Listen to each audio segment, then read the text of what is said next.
Good afternoon and welcome back to the West Ham Network in association with the guys over at kumb.com. Make sure you do go across there and check them out, of course. As per usual, in a couple of hours now away from the big kickoff as West Ham travel to Ellen Road, and we will be aiming to end our 5-game winless run in the Premier League when we travel to Ellen Road to take on Leeds United on this evening, 7:45 kickoff. West Ham went down 2-0 to Brentford just before the new year, while the hosts themselves ended 2022 in impressive fashion, holding Newcastle United to a goalless draw. So without further ado, let's talk about the opposition, that is. Let's talk about Leeds United.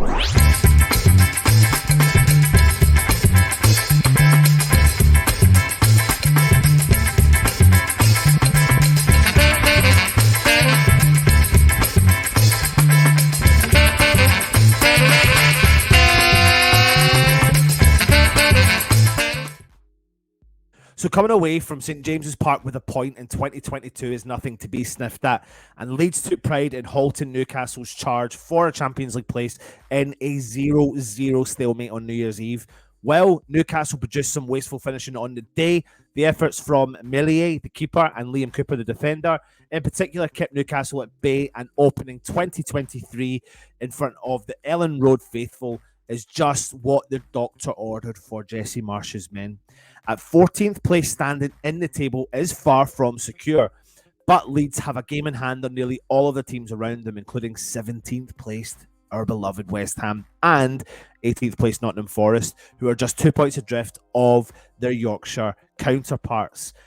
Leeds travelled back to base, rightly basking in praise for their efforts at Newcastle, but building on that tally of 2 wins from the last 13 games is a must for Jesse if his side are to avoid being dragged back into back-to-back relegation scraps.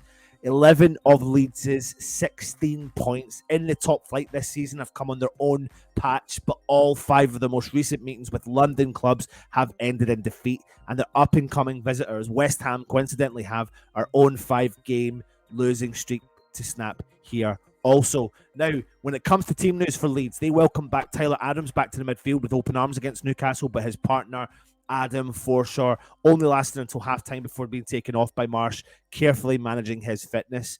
Mark Roca could therefore come in to start for the hosts, who are still missing Sinistera, I can't pronounce his name, Sinistera, Archie Gray, and Dallas, while injury-plagued Patrick Bankford is not quite ready to return just yet either. A recall for right-back Rasmus Christensen should be in order here, while last-minute hero Somerville could threaten the spots of Grotto or Jack Harrison, the latter of whom has been restricted minutes-wise due to his fitness woes, and a player we all know too well when he scored a hat-trick against us at the London Stadium nearly a year ago to the day. Let's talk about our beloved West Ham.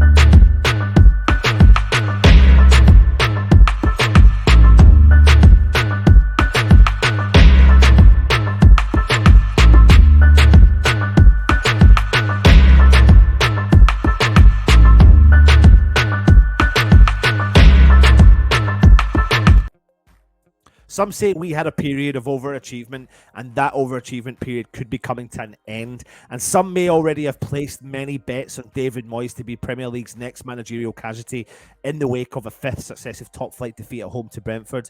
West Ham certainly carried a threat in the final third at the London Stadium, albeit while lacking that killer instinct that Brentford possessed, especially because Ivan Toney pounced to prod home that opening goal before turning provider for Da Silva to double the Brentford lead just before the break.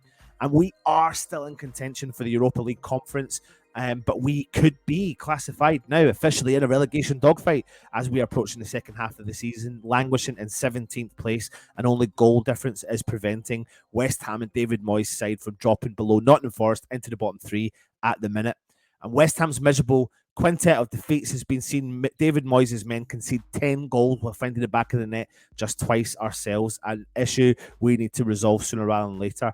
And our away form is even more dire, as West Ham have lost 5 and drawn 1 of our last 6 encounters on the road, losing each of our last 3.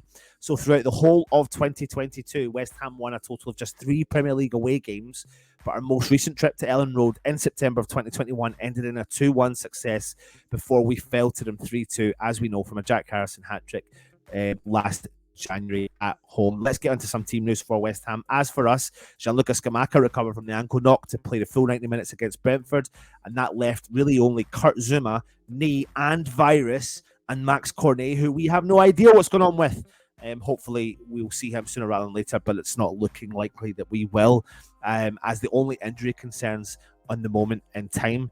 And after a move of different changes in the formation, it didn't pay dividends to West Ham. Moyes could, go back and resort back to a 4-man defence here, bringing in Thomas Souček back in for the cold, from the cold to link up with Declan Rice in the middle. I don't see it. I definitely don't see that. Assuming Mickey Antonio is fully recovered from a bug, he could fight himself way back into the starting 11. Again, I'm not sure that's something I would think Moyes would do, depending if he going to go for 2 attackers.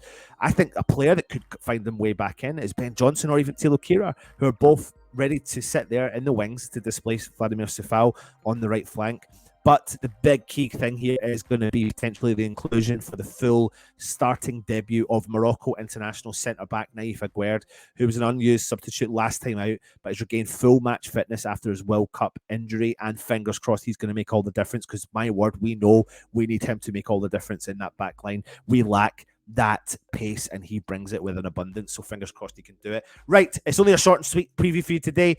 Get your predictions in just now.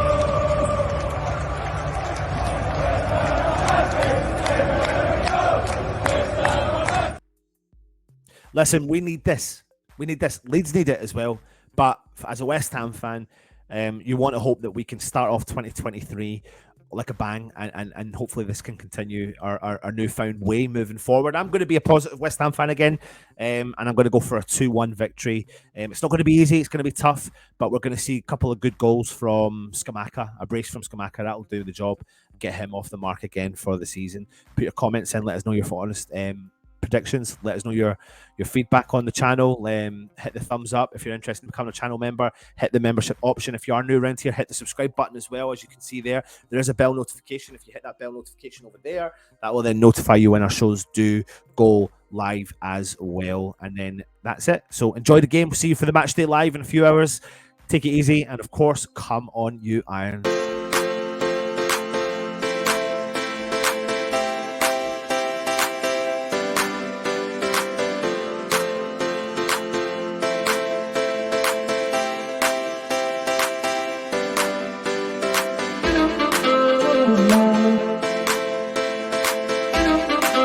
Thank you.